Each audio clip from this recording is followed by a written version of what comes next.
Hello everyone, welcome to Tea with Ravi. So today let us take a look at some of the updates from Atlassian ecosystem. And the first update is very important for me personally because I do a lot of things with ScriptRunner for Jira. And if you know me, if you follow my videos and my content, I'm sure you know that I regularly talk about ScriptRunner. And also, I have this expertise, or my area of interest is basically doing automation, integration, and I use ScriptRunner quite a lot. In fact, I have been using it from its early days when it was free. Then it was acquired by Adaptivist. Then I got a chance to work with Adaptivist. Now I'm doing my own thing. I run my own company called SparkSys. But of course, as a consultant, as a developer, someone who has to configure Jira, make it work for my clients, my organizations where I work, I have to rely on a ScriptRunner. So I'm always trying to follow the recent updates or any new feature that they might release. And this update is about a new rebranding, I believe, or some kind of focused approach from Adaptivist. So they have launched this site called ScriptRunnerHQ.com, and there are a few things that I can notice, and I'm still trying to understand why they have done this. So basically, this is a new website, and I believe if I look at the page here, I think they want to definitely, it seems like they want to focus and make ScriptRunner as like a separate thing. And on the website, of course, you can see everything related to ScriptRunner. That is it, nothing else. Because earlier it was, of course, an Adaptivist website where ScriptRunner was added, I believe, listed somewhere as one of their product. I'm sure it is still listed there, but maybe they want to sell it more. Maybe they want to do something special with ScriptRunner. And I can notice that the logo is different now. There is this pinkish color, and I'm not really sure if I like the new logo because I'm used to the old one.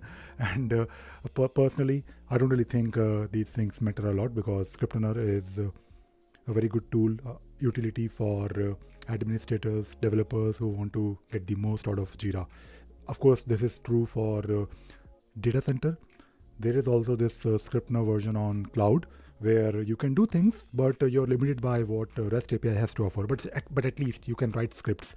You can do something on Jira Cloud by writing code in Groovy, and I believe you can do quite a lot using a ScriptRunner on cloud as well. Of course, you have automation rules, but automation rules, they have this limit of, I mean, not really a limit in terms of the complexity. Yes, complexity is a limit because when you have to achieve something which is a bit more difficult, or the use case is a bit specific, then you have to write code because there is no alternative to writing code.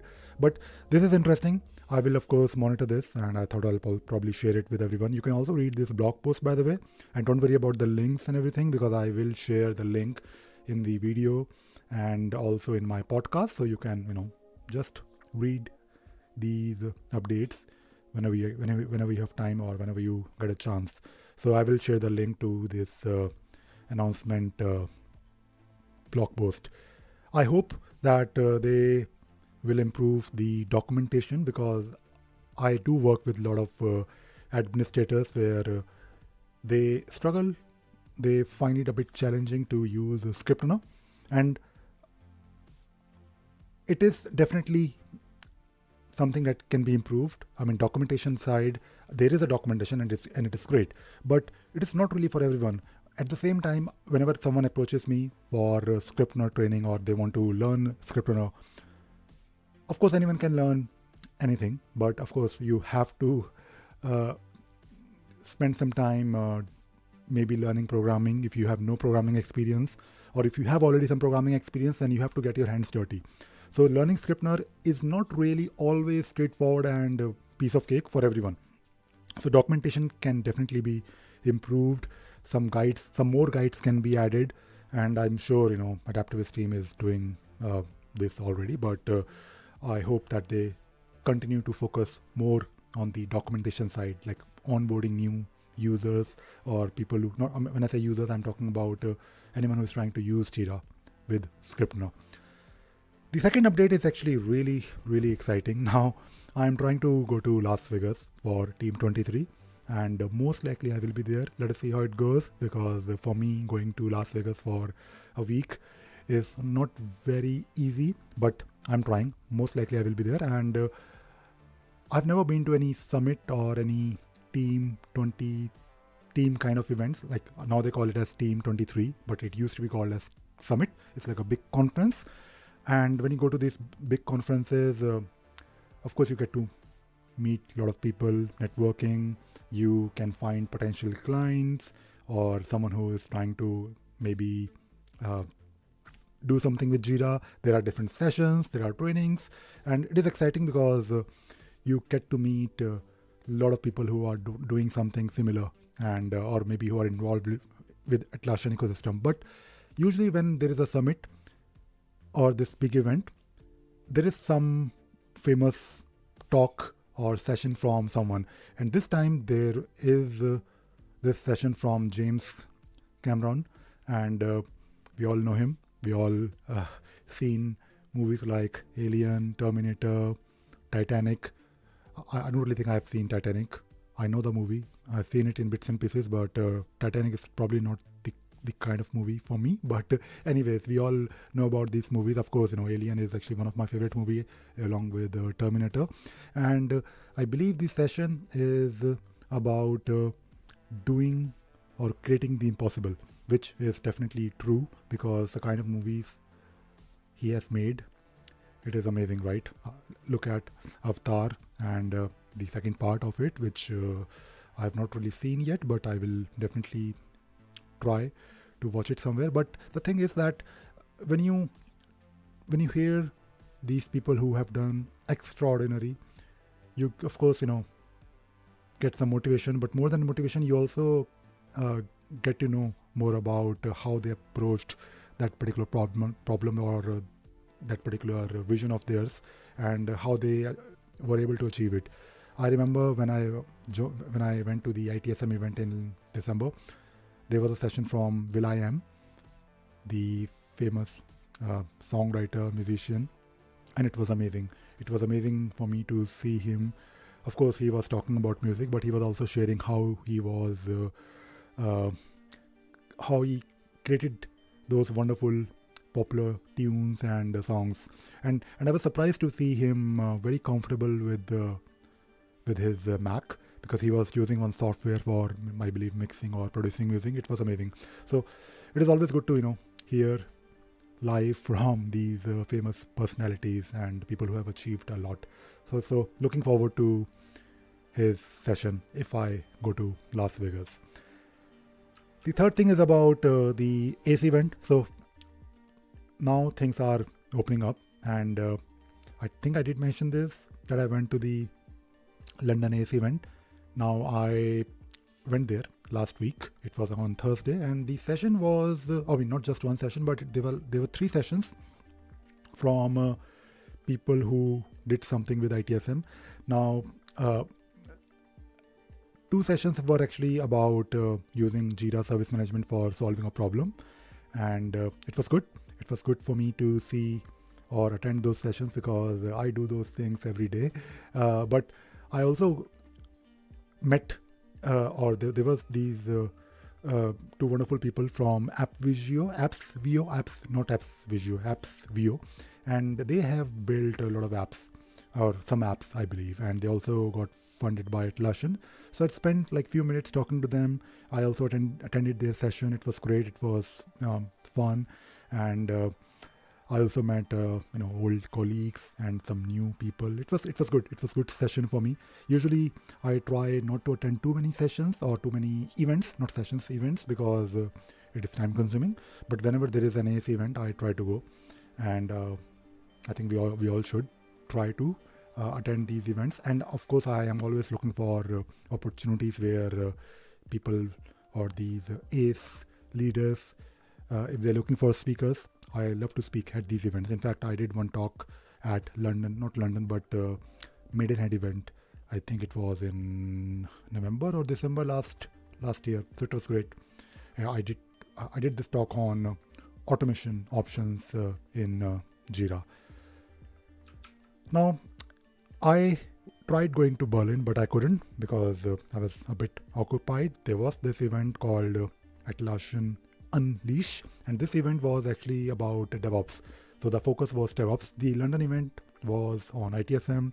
The Berlin event was on DevOps, and now they have released the videos, I believe. So I guess you should take a look at it, because if you attend, or if you can't really attend it in live, of course, when you go to these events in person, it is amazing, but some of these sessions are really useful. So do take a look at these sessions if you want to learn from other wonderful people who are doing something great, or maybe if you want to know more about the updates from Atlassian in the DevOps area. Now, I noticed this recently.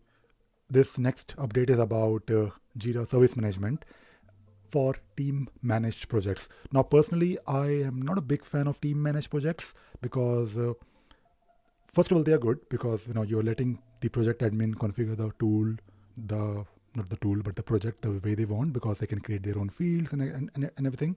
But the problem is that when you have too many teams, too many projects using their own configuration, you don't really have a consistent way of working.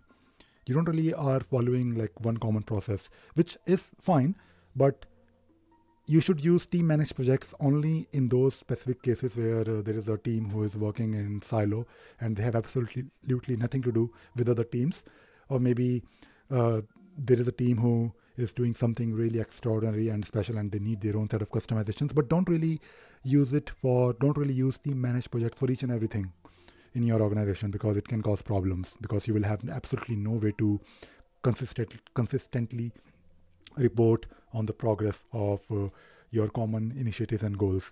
So this update is good. Jira Service Management, you can now create a team managed project for JSM, which is great. I'll give it a try.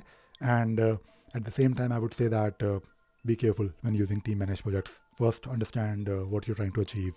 If you have a need to collaborate with other teams, and if you're working on a common goal, let us say you are working in a company where they have a backend team, platform team, Android, iOS, and their common goal is, of course, their product, which will be used by maybe customers, like end users.